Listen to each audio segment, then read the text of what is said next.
What's going on, everybody? RJ Ochoa here from SB Nation's bloggingtheboys.com. Hope all is well over you. We hope you're happy, safe, healthy, and that you're excited because we have kind of about 2 weeks, less than 2 weeks, depends how you look at it, but less than 2 weeks is how I'm going to look at it until the Dallas Cowboys start training camp in Oxnard, California. Today is Friday, July 15th, and that's an important day because today has been the deadline for players who were given the franchise tag by their respective teams to come to terms on a long-term deal. If it does not happen, if it did not happen by today, that means that it's over. You have to play the season out on the tag. We're very used to this situation with the Cowboys. They've obviously gone through the tag several times in recent history with DeMarcus Lawrence and Dak Prescott, even Dez Bryant before then. And obviously the Dallas Cowboys placed the franchise tag on Dalton Schultz this offseason, a value just under $11 million.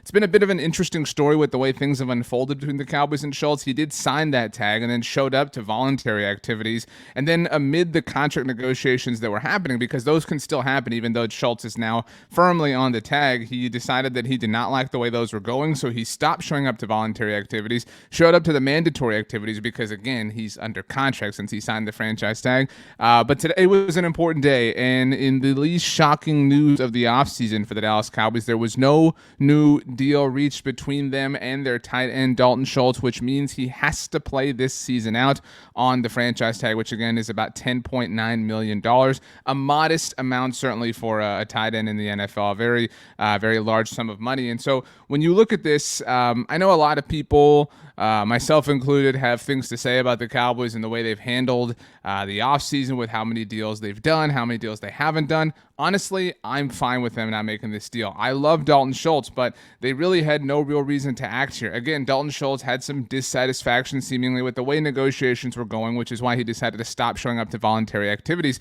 But like we've said many times here, if he had not signed the tag, he would have had a lot more leverage. But the fact that he did and the fact that he signed it so early on gave the Cowboys all the leverage in the conversation. That's where we saw different situations unfold with DeMarcus Lawrence and Dak Prescott and even Dez Bryant. He took his all the way up to the 11th hour back in 2015 and got his long-term deal, but because he had not signed the tag. The moment that Schultz signed the tag, the Cowboys had no real reason to make any big negotiation that they were not comfortable with, which is why this always felt like it was going to be the case. So Dalton Schultz now firmly locked in on his franchise tag for this season. Again, just south of $11 million the Cowboys are paying for one of the better tight ends in the NFL. I know that this is an interesting discussion because it gets wrapped up in, well, I don't think they should pay him this. I do think they should pay him this. So you get kind of, painted into one corner whether you think he's awesome or he's not. He's a great tight end. He's one of the, I don't know, ESPN's been doing all their rankings as of late. The league executives, coaches, and players voted him as the 8th best tight end in the NFL. I think that's about fair, but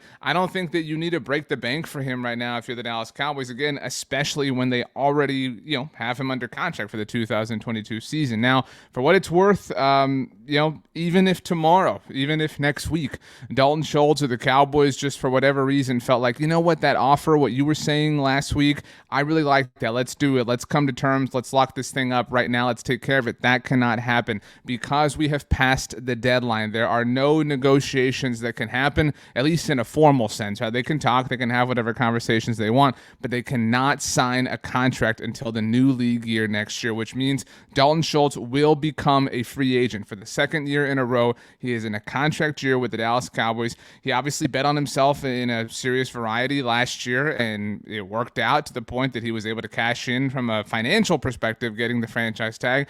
And I think that the Cowboys, they love to do this, right? They love to say, you know what, we'll make you prove it again, and if you do, maybe we'll pay you. If you don't, then hey, we don't have to pay you that much. It's a weird thing to kind of bet on your own player failing, but that's something the Cowboys have done.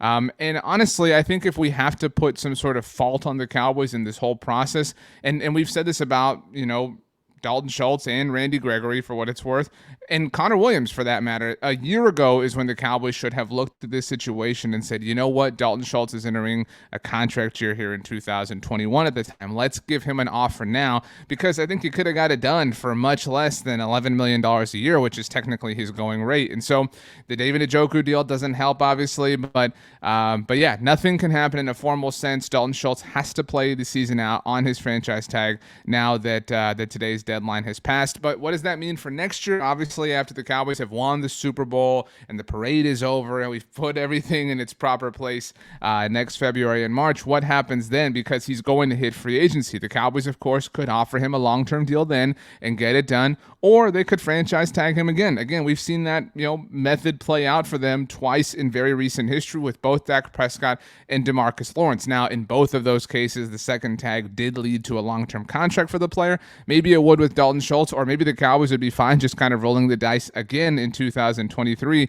For what it's worth, the franchise tag value for tight ends next year would be a little bit over $13 million. So Dalton Schultz would go from making $10.9 million in 2022 to a little bit over 13, which is where the contract of it all. I mean, if we call it 11 and 13, Dalton Schultz is effectively facing a 2-year, $24 million deal. That's $12 million per year. Again, if you're kind of breaking this thing up in simple forms, if you're simplifying the whole process. And so if you're Dalton Schultz and you have that in the bank, why would you take any offer from the Cowboys that is worth less than $12 million per year? Because that's what you stand to make if you play out the tag. We saw Dak Prescott do that. We see other players across the NFL do that all the time.